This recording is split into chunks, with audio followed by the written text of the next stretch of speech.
And when a medical profession suggests you need to have an abortion. But you know, the Lord has something else in mind. And in the midst of a terrible situation, we can see that the Lord shows up. And without that, we don't know how powerful He is. And so let's just continue to speak life. Let's speak life for those that are struggling with it. And for those that have already had abortions, they need our help because there's healing. There's healing with Jesus. Now, Lori Catone, she is the director of the Pregnancy Resource Center, South Austin, and she leads a pack of volunteers. And the thing that when I think about Lori, I think Lori wants to share the light of the transforming power of the gospel of Jesus Christ. That is one thing about her. Every time I turn around, we're having a training on how to share the gospel. Because you know it can be kind of intimidating sharing the gospel if you've never done it. But this is a place where people come and their heart is open. And, you know, we can help someone in their present situation and put a Band-Aid on it and say, okay, this is going to help you. But that's not what we want at the South Austin Pregnancy Resource Center. We want lasting, eternal change. And Jesus is the only one that can do that in a person's heart. And thank you, everybody, for being here. This is the first time I've been up here so I could see the whole room. Wow, you guys look really nice. I am so grateful, so grateful that you're here. We spoke, we chose our theme tonight. I'm starting to lose my voice, I'm sorry. We chose our theme tonight to be Speak Life. And it comes from Proverbs 31:8, that says, speak up for people who cannot speak for themselves, for the rights of all who are helpless. I cannot think of anyone more helpless than an unborn child. You know, our society in these days want us to think, as Sean alluded to, that the pro-life issue or the life issue is something that we can maybe sit on the fence about, have no opinion. And I've talked with a lot of people who maybe they're coming to the crossroads. But you know, as I read God's Word, when it comes to how He feels about things, He's not ambivalent at all. In fact, when God talks about His feelings, He's very adamant. And one thing that He has called us to do is love what God loves. And yes, hate what He hates. And one thing I know is God loves life. So, it's hard to believe, but 5 years ago, that's why South Austin Pregnancy Resource Center was formed. Because of a group of people who loved life. And they saw 2 abortion clinics south of the river in Austin, but no pro-life clinic. So 5 years ago, started the SAPRC. And we started in a little rental house off of Manchac Road. We took bedrooms and we made them into offices. We took donated items and we made them into a baby boutique and a sonogram room. Within those 5 years, we fought the city of Austin in the courts so that we could have our freedom of speech and our freedom of religion. And God's blessed us. We've retained our rights to freedom of speech, I will say. And He's also brought us in droves people who need us, people who need God. But that's not all.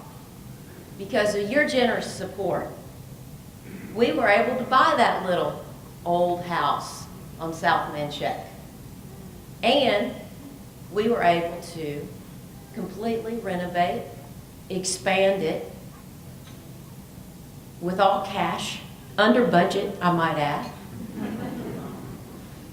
And with the help of Woodlawn Baptist Church, that is right across the street from us, we were able to stay open for those 4 months and continue to see people who needed us.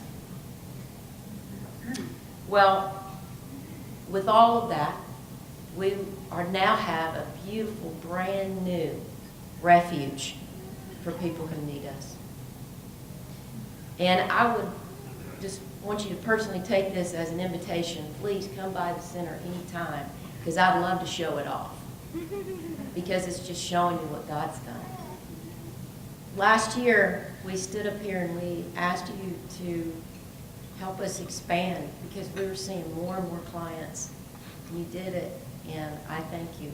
I thank you for that. You know, God's timing on the completion of this expansion couldn't have been more perfect. To date, we've served well over 3,000 women and men.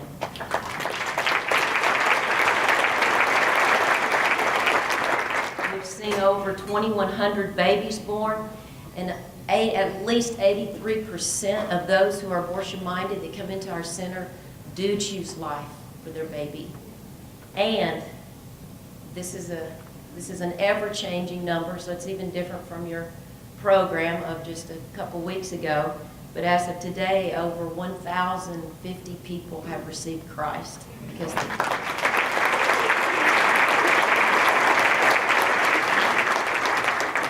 something to get excited about.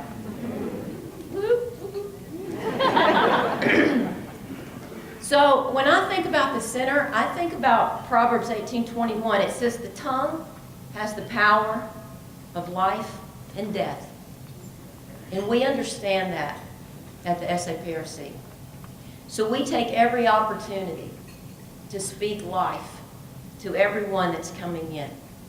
Life for their baby that maybe not even been born yet, but also spiritual life for them to have a relationship with Christ.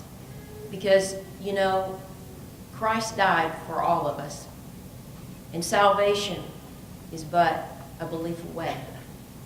And that is the true hope. And that is the true life that every one of us that have a relationship with God can give out to people. So we get to see people who are hopeless, actually. And to just speak that word into them is amazing. It's amazing to watch people go from death to life. Just ask any of the volunteers that are sitting around. It's kind of addictive, actually. So we have many, many new opportunities on the horizon at the South Austin PRC. Many of you may know, and Sean alluded to this also, that there's a little Texas law that's going to close most of the abortion clinics in Texas this year. Yes!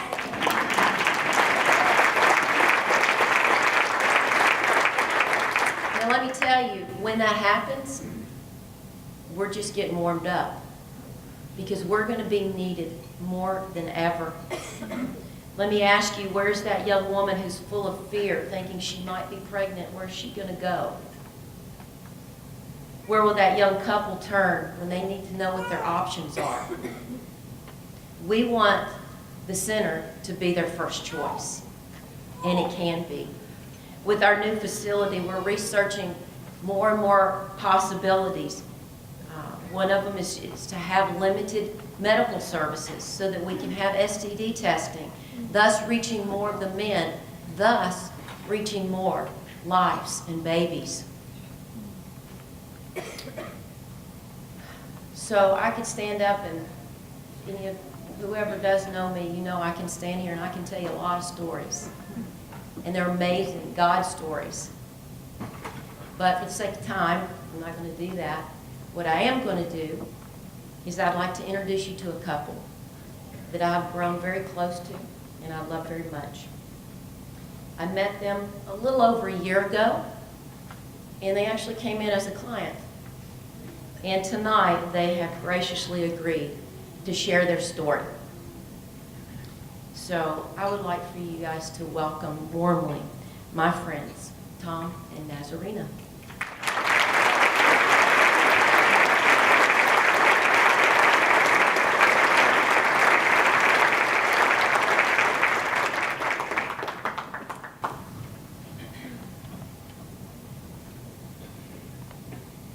Matthew chapter 7, verse 7. Ask and it will be given to you. Seek and you will find. Knock and it will be open to you. Seriously, how awesome is that? It really is awesome. It's too bad Matthew forgot to say, patience is a virtue, and beggars can't be choosers. Because God doesn't give you what you want, but what you need. Thankfully, he knows our needs better than we do, and his timing is always perfect. All right, I'll put it out there. I'm terrified of public speaking. And had it been a different timing that Lori asked, I would have said no. I absolutely would have said no, but she caught me at a good time. And we're not ones to air our dirty laundry at all. We're very private. And if someone would have asked us 18 months ago to do this, I would have laughed, because what we were praying for 18 months ago is very different from where we are right now. However, I wouldn't have wanted it any other way. That's the funny thing about life. You really don't know what you don't know. Life offers no crystal ball. There's no way of knowing what the future holds. And at any split second, you can make a decision that will change your life forever. After an 8-month whirlwind romance filled with love letters and world travel, this man right here and I said, I do, on March 13th, 2010. Our courtship and marriage was fast and full of emotion, to say the least. It was fun, but once, I guess, it didn't come down with a thud, but 3 days afterwards I had to start full-time studying. And I've got to say, I went into work, my fun was over. At that time, I had a 5-hour commute on a daily. I'd get home and I'd want to do 4 or 5 hours of study at night time. To be honest with you, I gave my wife half an hour at night, if that, of just semi-focused type time. Pretty much, I've got to say, Nazi wouldn't have known what blindsided her. Just from nowhere, I'd gone from a man that was fully about love, our life, what lay ahead, to just our career, our family. But as we're on different ends of the spectrum, how we're going to achieve those goals for the rest of the month. And in that time, we just absolutely were at each other, because all I wanted to be doing was working, be back in Utah, and she wanted more of me, but we really weren't giving it all. So pretty much we had reached our biggest stalemate yet at that point. So obviously for me, with a love story that started the way ours did, I had no clue that it was going to be going this direction. It was hard to believe we were having problems so early in our marriage. We hardly saw each other, yet when we did, we constantly fought. We had a marriage counselor who said our marriage was hopeless. He really said, just give up. Like, no, we don't want your money, just give up. Really? Realizing it wasn't getting any better living separate states, Tom accepted his dream job in Austin.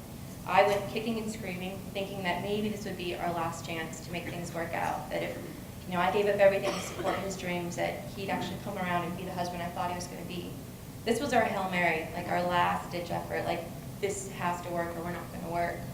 But no such luck at all. We moved to Austin and it only isolated me, and it put a huge spotlight on how bad our marriage really was. As you know, he likes working, and he just did even more of that in Austin. And I was by myself, no friends, no family, nothing to support me, and I just grew really depressed. I lost my identity. I felt like I'd given up everything to be there, and I was just really resentful. Yes, we were living together at this time, but we had separate rooms. Our lives were completely separate at that point. So to add to the stress, moving to Austin, we were trying to buy a home. We put our life savings into this house, and it's a really long story, but basically there was a maggot infestation, there was a leaky roof, a leaky swimming pool, and the final straw that broke the camel's back, sewage flood in our house that ruined all of our stuff. So it was a really crappy situation.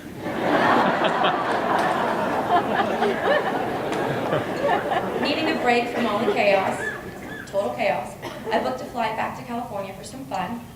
My 2-week vacation turned into a 3-month stay that included apartment hunting and meeting with a divorce lawyer.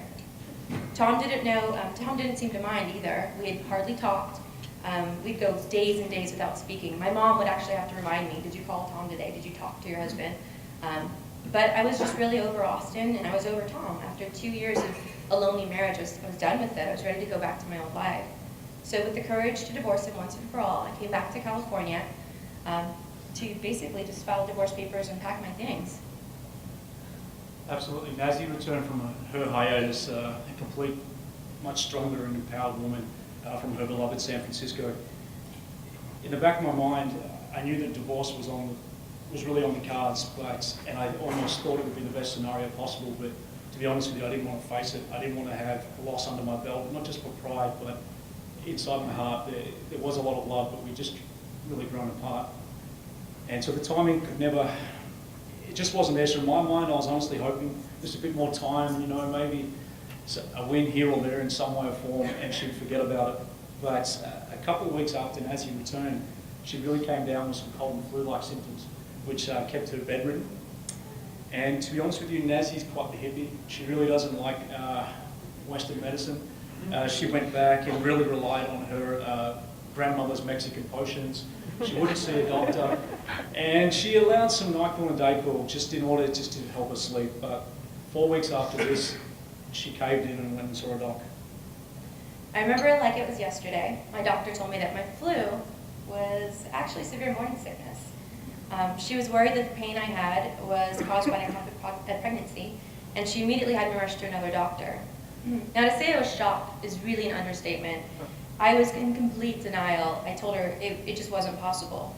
Tom and I had only been together once since being back in Austin, and we were cautious, and I had taken a Plan B morning after pill, and I'd taken 2 home pregnancy tests that both said I was negative. So I was really convinced that she'd made an error. Much to my dismay, the second opinion actually confirmed I was in fact pregnant. I was confused, but it did explain my recent cravings. Lots of pho noodles.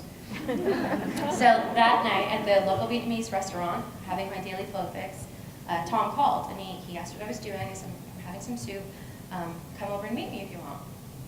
So in between ordering extra basil and spring rolls, I blurted out, I'm pregnant. I think the waiter was actually still at our table at that point.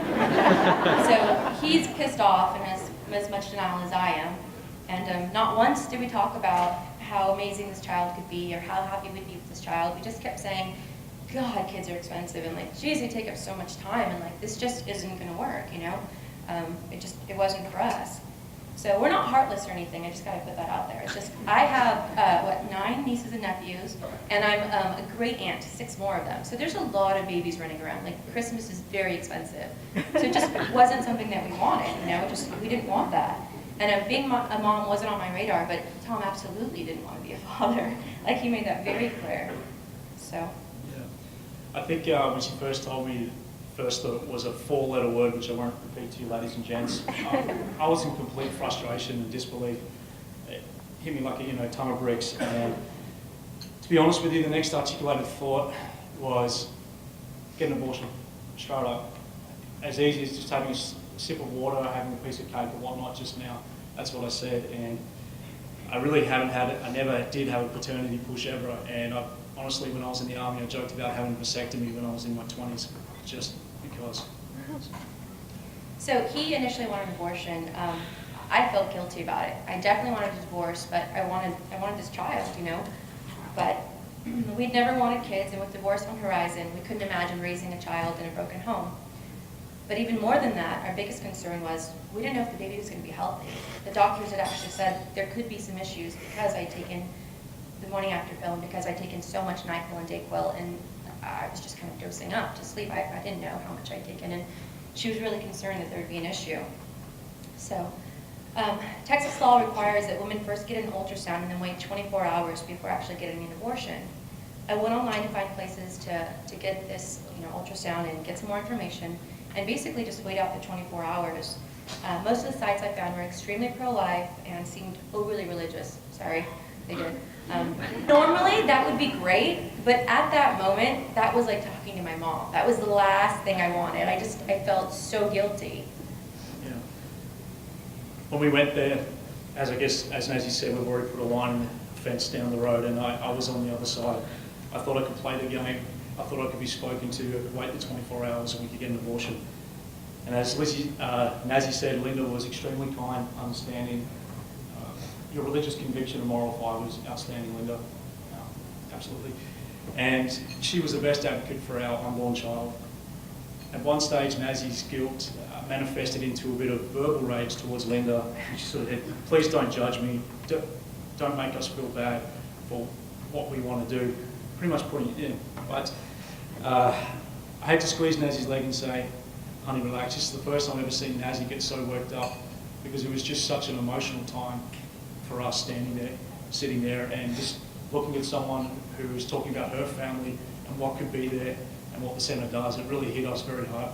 In hindsight, I think Linda was saying, everything, this is the hard part, everything already in my heart, but I didn't want to hear. And I don't think it was an accident that I met with someone who reminded me so much of my mom. As we were getting ready to leave, Linda asked if she could pray for us. Then she asked if she can give me a hug. And I'm just like, lady, you're really pushing it. And I cringed, but I let her give me that hug. And I'm glad that I did, because her hug helped me more than any of her words did. I felt her love, and I felt how much she sincerely cared for us. That hug was like the hug you get from your mom when you're a child. That hug makes you feel safe, like everything will be okay. And being in that city alone, or being in this city alone, not having family or friends there to support me, I needed a hug. It sounds so simple, but I really just needed that. So I held it in as long as I could. I was being tough, we're doing this, but as soon as we got to the car, I just started crying. We went there for answers, but yet I was so confused. So the next day, Linda called, and she asked me to come back to the center and to meet with Lori. And I said, okay, sure. Tom, of course, was like, nope, I'm not going back to that place. You go by yourself. So Lori instantly made me feel safe and comfortable and not judged. And she just gave me information about the center and other resources, and that was it. Simply just giving me the information. But I wanted more. I said, okay, I'm still confused. What should I do? And then she was so open and authentic, and she started sharing about her life and her amazing family and her boys and her Michael and how blessed she is. But she said, you know what? I had struggles in my life. Like, I had hardships. Life isn't always perfect, but God always saw me through each and every one of those hardships, and to have faith that He could do the same for you guys. And I'm like, cool, that sounds nice, but it's just not going to happen for us. And so as I was leaving, she invited me to church, and I made some excuse why I couldn't go. But Lori being Lori, she's very persistent. She gets what she wants. And she wanted me to go to church. So she kept asking, and finally I gave in. And I'm just so happy that I did. So I walk into this church, and they give you a name tag. And I'm like, this is kind of awkward, fine. But I'm by myself, so I feel really awkward. I'm pregnant, I'm by myself. I sit in the very back row, and as I'm in the back row, the band starts playing. I stand up, and I'm reading the words on the big screen of these songs, and immediately I burst into tears. I immediately burst into tears because the song was just so powerful, and I hadn't heard God in so long talking to me, and I just sat down, and with my head in my hands, I just said, God, where are you? Why did you abandon me? Like, where are you in this situation? And I felt so alone. I felt so empty. And so I forgot where I was, and this woman tapped me and said, here's a tissue. I'm like, oh yeah, you're in public. Like, probably you should put yourself together. Okay. I told my mom that night, I said, so I met this lady named Lori, and I went to church, and Mom was like, what? And I could hear her gasping for air. And I'm like, Mom, what's wrong with you? And then I hear her just burst into tears. And I'm like, what's going on? And she said, well, I feel horrible that I couldn't be there for you. I feel horrible that you're by yourself. Well, I've just been praying since you called me and said you were pregnant. I just kept praying that God would send you someone that would, be there for you, be your advocate for the baby and for your marriage. And Lori in South Austin Pregnancy Resource Center was that advocate that I've been praying for. I continued to attend church, and Lori continued to pray, be a part of my life. She, Linda, and Trish continued to constantly pray, as I'm sure a lot of other people did, for the health of our baby and for our marriage. I too had begun praying, and thank God I slowly started to see my prayers were being answered. The first of many was when Tom started watching the Bible series and asking questions about the stories. I didn't always have the answers, so together we'd look them up. Eventually he attended church with me, and this was a really big deal because the last time he went to church, he was like 7 years old, and it's because his neighbor said, you get free soda and a candy after this. I was so proud to walk in with him and to finally introduce Lori to the man that she'd been praying for all this time. As Nazzy said, something was changing on the inside of me, and maybe it was the thoughts of being a father, not being there for my daughter. Maybe it was a good mate of mine who was a staunch Christian. He would be hitting golf balls at the driving range, always chirping in my ear, saying, he's always going to outdo me and God's going to he's just wouldn't stop. He was relentless. Maybe to be honest with you, I think it could have been my baby's unborn tears looking in my wife's eyes, like, just not like right now. It honestly made me feel just like there's something much bigger than myself that's waiting. And I was really well and truly rattled, but then also in the same sense, I was thinking, how, we've already like dropped cyanide in this child, and then with all the nightfall and dayfall, I was honestly, it really hit me saying, what have we done and how have we messed up someone else's greater plans than for us? So it definitely wasn't the way that I planned to be a father, if I ever planned on being a father. Like I said, I didn't. And I was worried about how would I provide for our family? What about our fractured relationship that was growing? What about this dream job that I had? And that having a child, Nazzy wants to move back to California. So sort of bit the bullet. I took leave from Austin, went over to Iraq for 5 weeks to make some, I guess, speedy money for the boat. And to be honest with you, I was just completely overwhelmed every day from the computer screen, just looking up on Skype and seeing my wife's beautiful stomach. And then Nazzy's up. She starts saying, having contractions, and I'm like, no, you're not, just go back to bed. She's like, no, seriously, and she's up. And let's say 7 hours later, I'm going from south to north Austin on Mopac, peak hour traffic, bumper to bumper, and Nazzy's throwing out the window in pain. And I'm like, oh, no. But this is terrible. And there she was. We're in hospital 20 hours later from the onset, and it's all happening. She didn't want any meds, no episotomy. She wanted nothing in order not to hurt the bub. And all of a sudden, the nurse, the docs go, she's crowning, and the doc races in. And to be honest with you, I got the first glimpse of our beautiful, healthy daughter, Laszlo Azadeh, and I completely broke down. I mean, I was supposed to deliver her, but in the motion of everything, getting quick, I didn't get to do it. And she's the best thing that's ever happened to us. She's honestly our miracle. She's absolutely God's gift to us. She really is a miracle. I mean, I can't imagine my life now without her or without Tom. And the crazy thing is a child, something we didn't think we wanted, is the best thing that's ever happened to us. It really is. The sad reality is, just imagine looking back, the day that we're looking at websites and choosing a place to visit and wait out that 24 hours. Imagine if we'd actually picked somewhere else. Imagine if we didn't go to South Austin Pregnancy Resource Center. We would be telling a very different story. We definitely would have been divorced. I'm 100% sure of that. And we probably wouldn't have had our daughter. That's just so sad to think of that. Being before you, ladies and gentlemen, tonight has been a very humbling and beautiful experience to be able us to share our story with you. We really thank you for hearing it and seeing our little miracle. You must have heard her. She's getting tired. Sorry for rambling. If we ever felt alone or lost, confused,